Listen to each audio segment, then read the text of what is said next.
What is up, team? I am back in the car because I need to go buy a drone for this week. So I'm going to Best Buy. So we're here. That's where I'm going. So that drone is actually a downgrade from the drone that I used to have. And the reason I downgraded, well, there's a couple reasons I downgraded. So I was actually able to sell my older drone, which I barely ever used. Now the reason I wanted to quote unquote downgrade was because this drone is a much less tedious model to use. It shoots 4K, which is the same as what my old drone shot. And because this drone weighs only 249 grams, not sure if you can see that. That means I don't need a license to fly it, and I can fly it wherever I want, whenever I want, so long as I'm not in a no-fly zone. Which, for this documentary and most of the documentaries that I've shot are in cities, which means that I would need some kind of license to fly it. Now, for this, I don't need that. So I'm all about workflow. I'm all about getting the highest quality footage I can get for the lowest cost that I can possibly achieve it for. So to get a cheaper drone that I can shoot whenever I want with less effort and less basically time commitment, that sounds better to me than having a more expensive drone that can shoot maybe a little bit higher quality footage, but I'm not going to use it as much because it doesn't make sense with my workflow.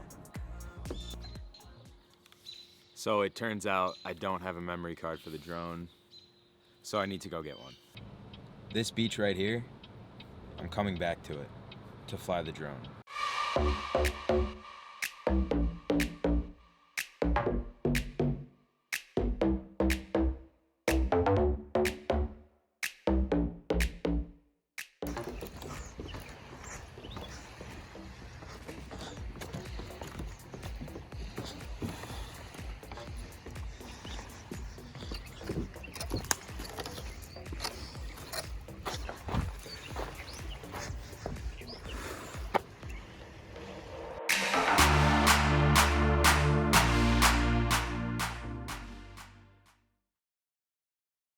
So today's the day that I'm gonna go see John.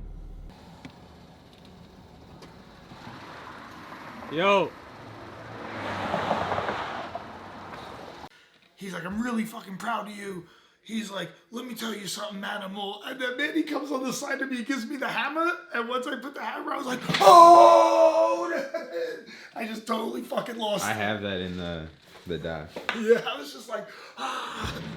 That made all the difference, calling out to the gods. Wait. It's funny, I had a dream. All right, excuse the terrible lighting, but we're finally about to start filming. We're about to go to Sarah's jiu-jitsu spot. John's gonna train. So this actually officially marks the first shoot of this week of production. So I'm pretty excited. Wow, so literally just filmed all day with John.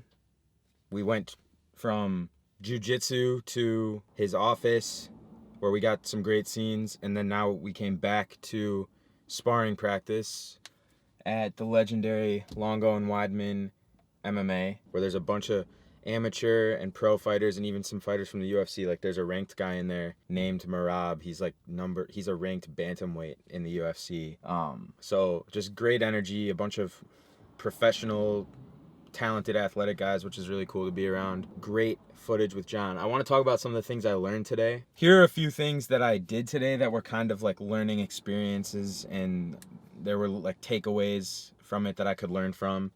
So when we went to jiu-jitsu today, I'll show some of the footage. I decided to shoot with 2 different cameras just because I thought it would be interesting to have one lens that could shoot at like a f2.8 and get a decent shallow depth of field, and then have another camera where I could get up close, shooting 4K, and get really close-up shots with my 1.8 lens and really isolate certain images with a shallow depth of field and edit those together to kind of see what I could use it for in the documentary.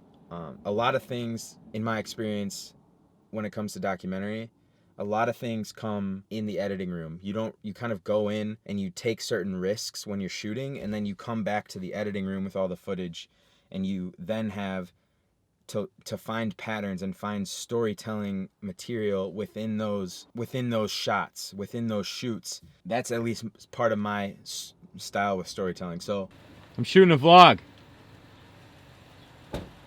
Oh yeah, we out here, we working, we just hit a fucking double. I don't even have a fight coming up, but if you want the gods to see that you want it, you gotta show them that you're doing it. So yeah, we hit some sparring tonight, did some jiu-jitsu this morning. I hit 6.5s, got the kids with me. They got fights coming up. So good to have the next generation over here.